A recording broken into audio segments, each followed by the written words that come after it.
Good morning. Hello, everyone. Um, Welcome to the book of Daniel. This is the Passion Translation. If you're new, we've been in the book of Ezekiel until last week, and this week we're beginning in the book of Daniel. And today we're going to be in Daniel, the first chapter.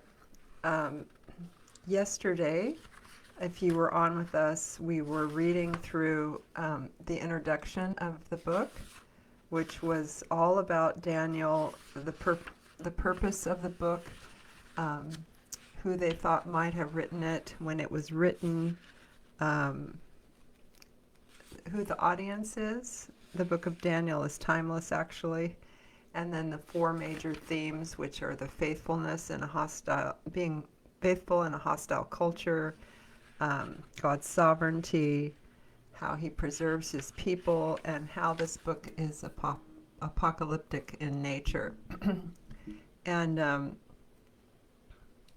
so it was a really good introduction. And now today we're going to start this amazing book. There's 12 chapters, and we're in chapter 1, as I said today, and we're going to be reading about Daniel, who is called, in this title of this translation, he's called the SEER.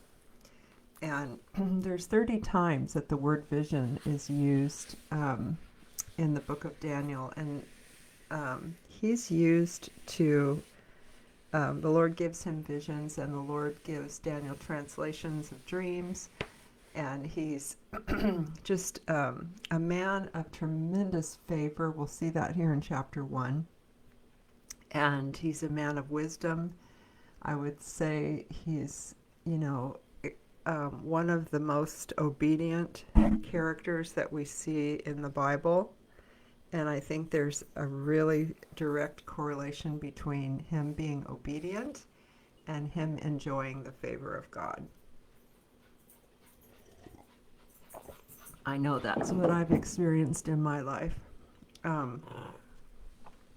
So I want to read this to you today, and I'm sitting in a different place. I'm sitting at my piano instead of in the chair that I usually sit in, because it's a little uncomfortable for me right now. But I want to start reading today, and then we'll go through some of the notes in the book. Hi, Gail. Good morning. All right, so here we go. It was the title of this section is Daniel and His Friends in the Court of the King. All right, so we're going to get introduced to not only Daniel, but 3 of his friends. It was the 3rd year of the reign of Jehoiakim, king of Judah, when Nebuchadnezzar, king of Babylon, marched on Jerusalem and besieged the city. My Lord gave Nebuchadnezzar victory. My Lord is the word Adonai. He gave King Nebuchadnezzar the victory over King Jehoiakim, and permitted the Babylonian ruler to remove some of the sacred vessels belonging to the temple of the true God.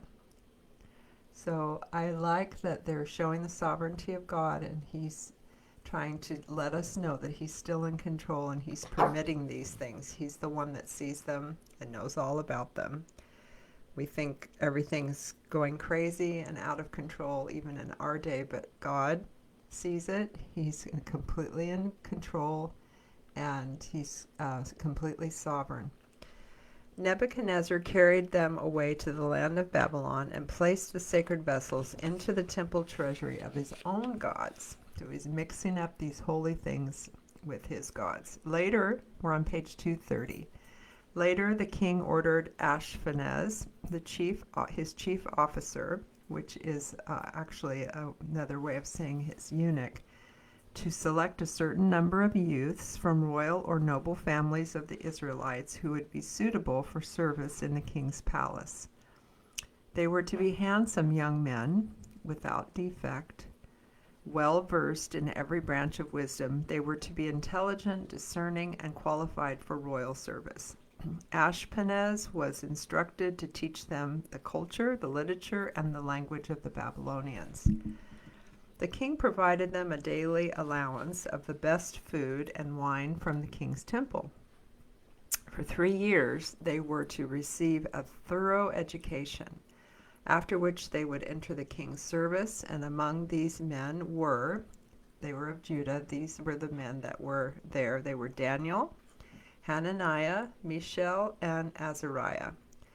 But the chief official of the palace gave them Babylonian names. So Daniel was called Belteshazzar, Hananiah was called Shadrach, Mishael was called Meshach, and Azariah he called Abednego. However, Daniel determined in his heart not to contaminate himself with the food and the wine from the royal table. So he begged the chief official to exempt him from the royal diet. And then God moved on the heart of the chief official to show Daniel favor and compassion. But he warned Daniel, "My lord, the king has ordered your meat and drink, and I fear that he will notice if your face starts looking worse than the other men your age. You could put my life in jeopardy with the king." Daniel then appealed to the overseer, whom the chief officer put in charge over Daniel, Hananiah, Mishael, and Azariah. And Daniel said to him, let me just switch around here. I have to be really careful because my back's been bothering me. Okay. "Test us, your servants, for 10 days. Give us only seeds to eat and water to drink, and then afterward compare our appearance with those of the young men who eat the king's food. Then you can decide what to do with us." So the bet's on, the deal's on, 10 days. So the overseer agreed to do what they requested and tested them for 10 days. And when the 10 days were completed, they looked healthier and had even gained weight. The 4 Hebrew young men were in better physical condition compared to any of the others who had eaten their food from the royal table. So the guard replaced their diet of royal food and wine with vegetables and water. That's what they ate. Okay, so let's look at this section first with the notes before we go to the second section. So I'm back on the first page of the book of Daniel, which in this book is page 229. And Nebuchadnezzar, the king, he appears 32 times in the first 5 chapters of Daniel. So he's one of the main characters here. And then the word, in verse 2, "my Lord," that is the word Adonai. And Adonai is translated "my master" or "my Lord." Daniel uses this word Adonai 10 times in chapter 9 when he's praying. So he saw God as his Lord and his master. And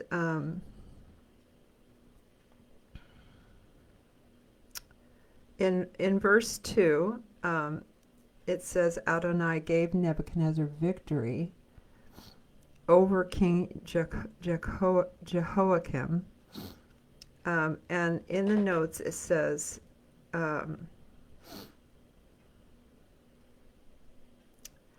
well, he gave him victory to remove some of the sacred vessels belonging in the temple of Adonai, the true God. And the Lord gave victory to Nebuchadnezzar to bring an end, to cut off the holy vessels. This is what this word cutting off means, is that for a season there would be a cutting off of temple worship. There would be a cutting off of the kingdom of Judah and its kings and Judah's rulership, because it would be taken into captivity. And this was kind of a little clue in verse 2 that this was about to happen. And down in, let's see, Well, Babylon, when it's mentioned in verse 2, can also be translated Shinar, which is another name for Babylon, but they just continue to use that word here. And then we go over to page 230 and we talk about Ashpenaz, who was the chief officer, and he was what we call a eunuch, someone who had been castrated purposefully for the use of the Lord or the king. And it meant that these people could not, they could be around the young people and not, there would never be any temptation or desire for sexual union with them, and thereby defiling these people. It's really harsh, but that is the way that they treated people who were in those positions. That is what they went through to have oversight in that area.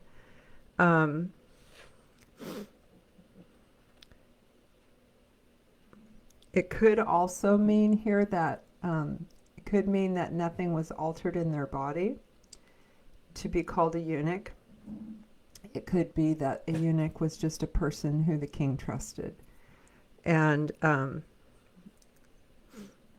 he had the responsibility that the king gave him for the oversight of his affairs. And then Brian Simmons brings in a really cool point here. He says that actually Daniel and Joseph, if you remember Joseph being tempted by Potiphar's wife, they were very similar characters. Daniel is like another Joseph in the Old Testament. And Ashpenaz was to Daniel what Potiphar was to Joseph. Daniel, it says here, can be considered the second Joseph in the Bible. Okay, and then verse 3, we look here, let's see.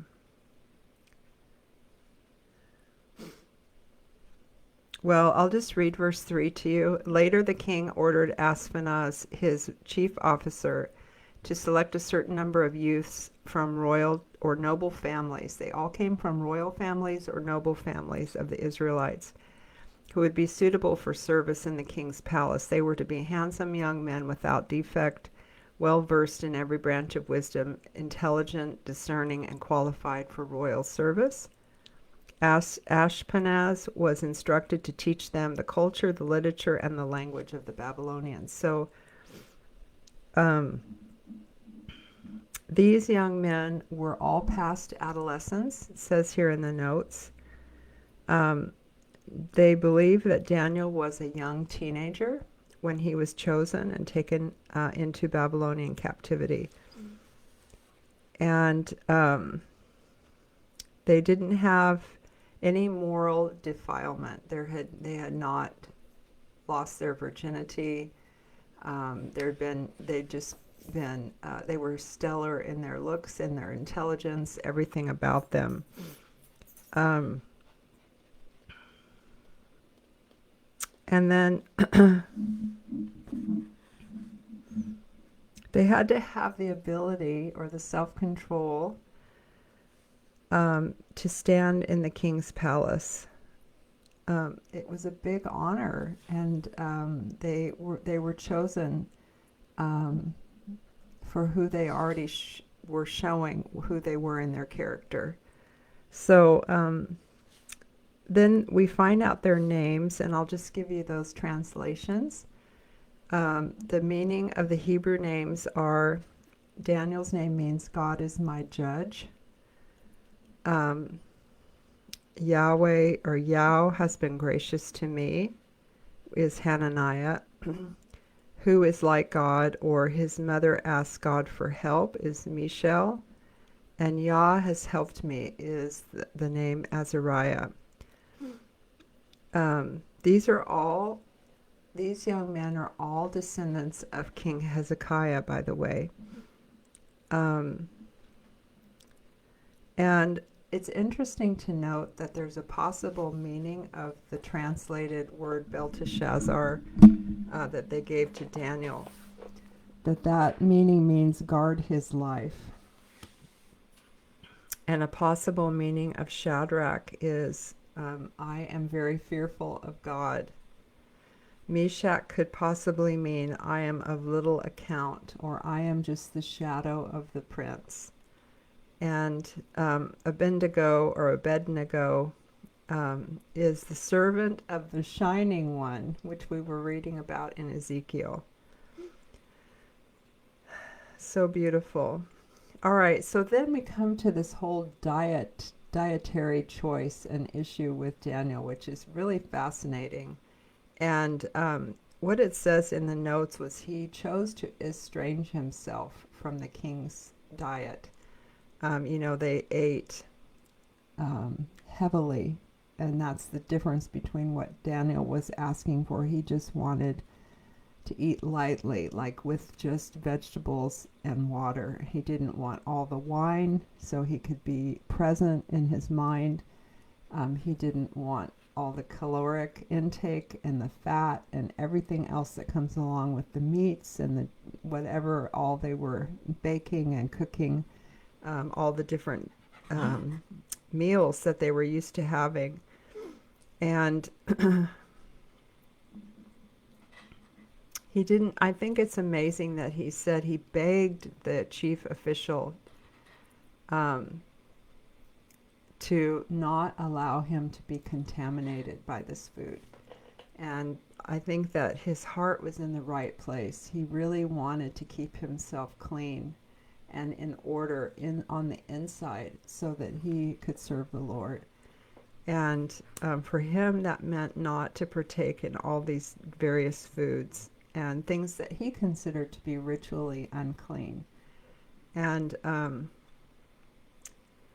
in rejecting this food, he was also rejecting the authority of the king of Babylon. He was rejecting the source. He was rejecting all of it because he knew who his king was, God, Adonai. He knew who provided for him, and he knew who he served.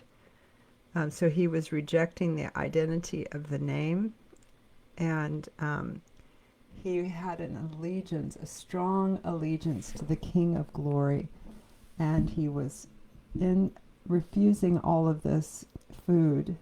He was rejecting any kind of alliance with the king of Babylon. And that was the way that he was demonstrating it. And he was given favor and compassion. And, Daniel was given so much favor. And this word compassion is the word hesed. And you might have heard that word before. It is the word for unearned love. And he was given loyal love and mercy, it says here. God himself was giving Daniel favor in the eyes of an unbeliever. And God uses others to demonstrate his love towards us. Yes, he's sovereign, and he uses whomever he wants to demonstrate his favor towards us.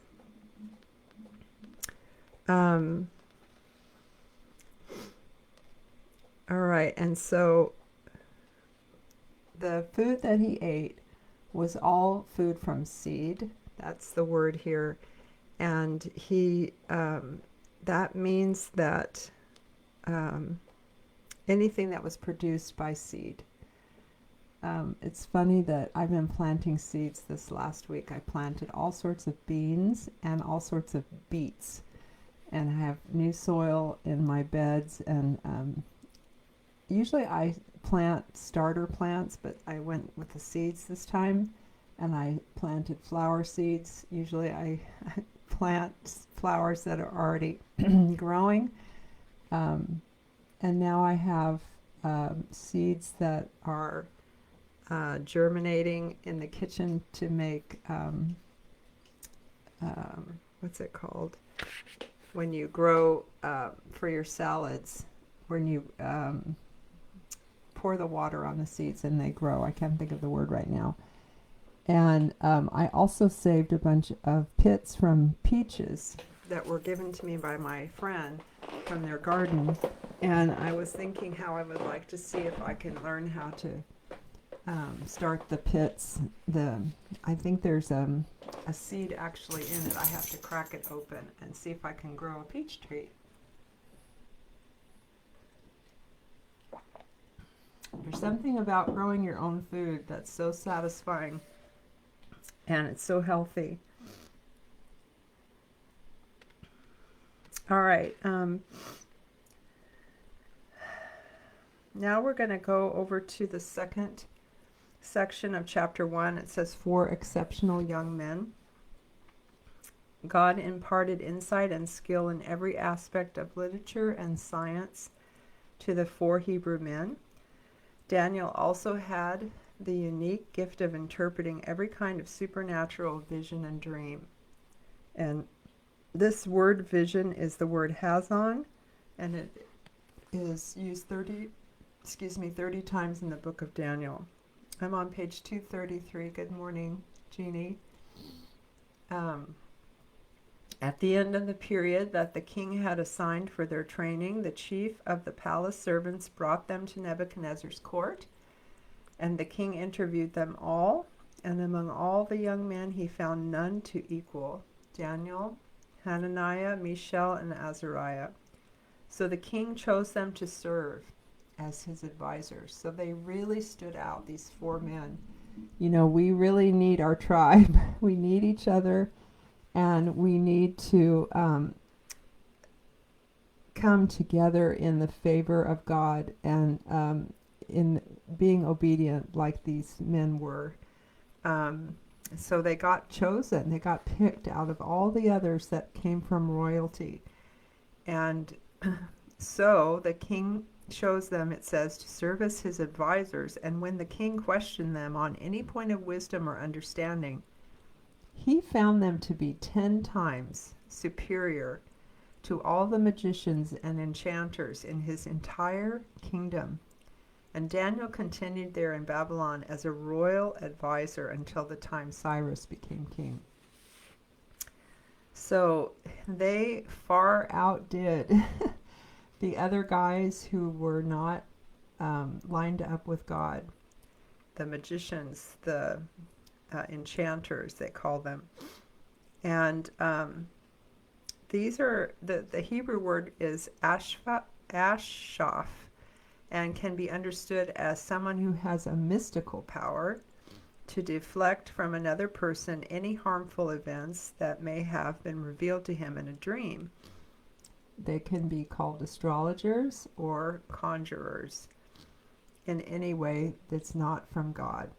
And still going on today, still people fascinated with all of this astrology. And I do remember myself reading daily things in our newspaper about our astrology. I don't know, I can't remember what you call them, but daily, almost like a meditation of what would happen to you that day.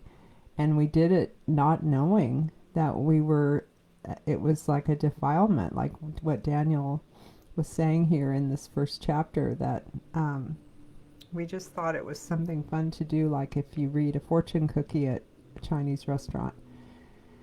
And yet God's wisdom is from God and not from conjurers or astrologists, magicians. All of that stuff comes from a different power than the one that you want to be lined up with. So just a caution there. And that is the end of chapter 1, Daniel 1, kind of getting introduced to the characters and what they're like, what their characters like, what they're walking in the favor of God, what their positions are being appointed to them, and how they are just getting set up for tremendous miracles that are going to happen in the following chapters. So I hope that you all have a great day, and we'll see you tomorrow here at 8 o'clock again for Daniel chapter 2. And I love you, and God bless you today, take care of you, and give you tremendous favor. And the compassion of God has said, the love, the tremendous love and favor that he has for you to walk in today as you yield yourself to him. In Jesus' name. All right, bye-bye, everybody.